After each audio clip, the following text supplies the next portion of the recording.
Hai semua, assalamualaikum. Kembali lagi di Dapur Alfiah YouTube channel. Lagi cari ide usaha yang modalnya sedikit tapi untungnya banyak, hasilnya juga banyak. Cuma menggunakan 2 butir telur, hasilnya empuk dan lembut banget. Ditambah 1/4 kilo tepung, hasilnya menjadi sekitar 30 piece. Untuk teman-teman yang mau resepnya, silahkan simak dan tonton videonya sampai akhir ya. Tanpa berlama-lama, mari langsung saja kita ke cara buatnya. Oke, sediakan bahan pertama ada sekitar 200 gram kelapa parut. Usahakan yang diambil yang putihnya saja. Tambahkan 3-4 sendok makan tepung maizena dan sejumput garam. Ini kita aduk-aduk. Penggunaan tepung maizena supaya nanti tekstur kelapanya tidak ambyar ketika ditempelkan di cetakan dan kokoh. Jika sudah dikukus selama kurang lebih 10 menit, ini kita angkat dan kita tiriskan. Lalu kita sisihkan terlebih dahulu. Di tahap berikutnya, siapkan cetakan. Untuk cetakan bebas, penggunaan cetakan bentuknya apapun yang teman-teman miliki. Kalau saya lebih suka bentuknya seperti ini, selain gak banyak lekukan, jadi ini mudah nanti saat kita mengeluarkannya. Olesi dengan minyak goreng secukupnya, tipis-tipis saja ke seluruh bagian cetakan. Jika sudah diolesi minyak, selanjutnya kita masukkan kelapa yang sudah dikukus tadi ya. Ini kita tempelkan di bagian dasar cetakan. Jangan terlalu tipis, juga jangan terlalu tebal. Sedikit ditekan-tekan di bagian dasar cetakannya supaya menempel ya teman-teman, dan usahakan sangat rapih ya, seperti ini. Lakukan sampai dengan selesai mengisi kelapa parut di dasar cetakan.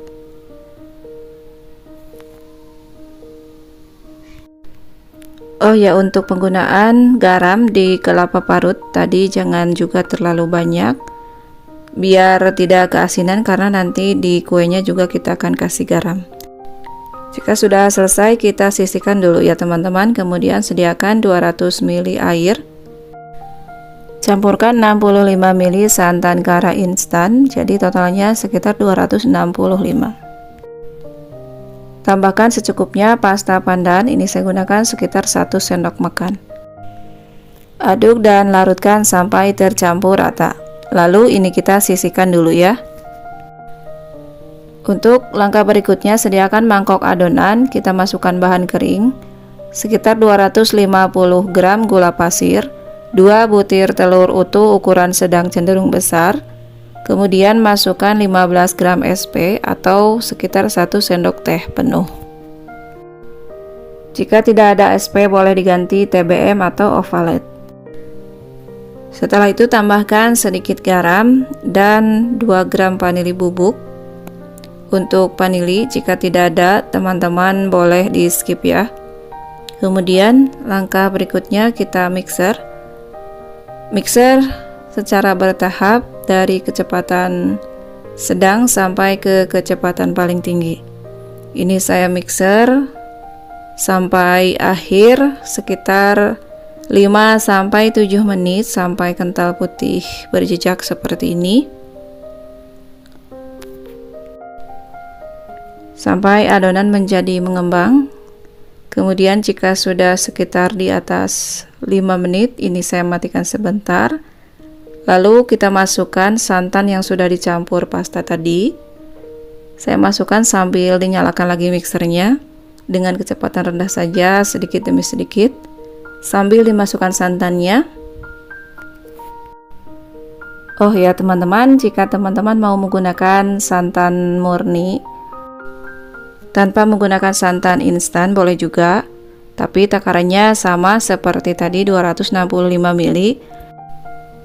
Aduk mixer sampai tercampur rata dengan kecepatan rendah. Jika sudah selesai memasukkan santannya, tahap berikutnya memasukkan tepung terigu. Ini kurang lebih sekitar 250 gram tepung terigu.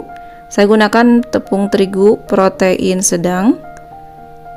Lanjut masukkan sampai semuanya tercampur sambil diayak seperti ini, sedikit demi sedikit.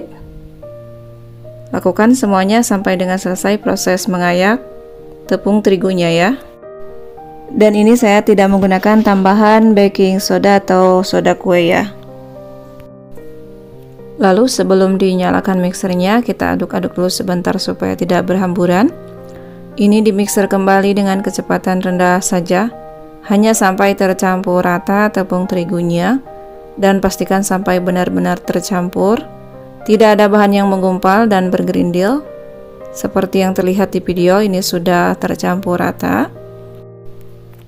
Dan jika sudah tercampur rata, kemudian matikan lagi mixernya.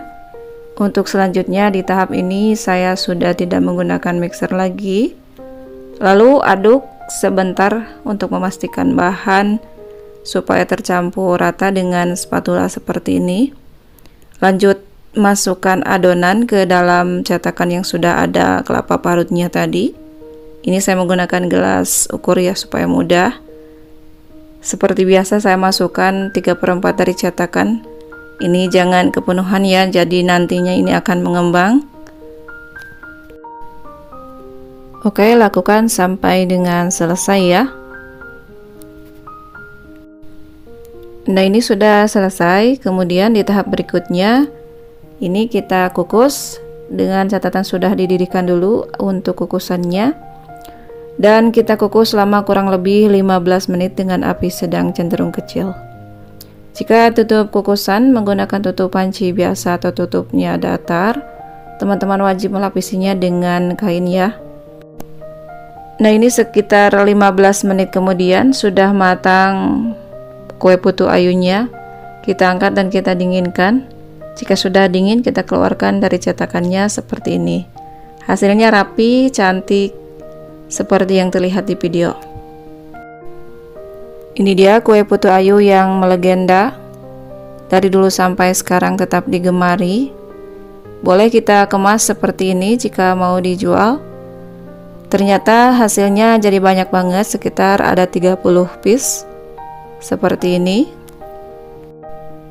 Cocok banget dijadikan ide jualan modal recehan, isian snack box atau acara arisan atau acara pengajian. Bisa kita buat ataupun untuk cemilan keluarga di rumah.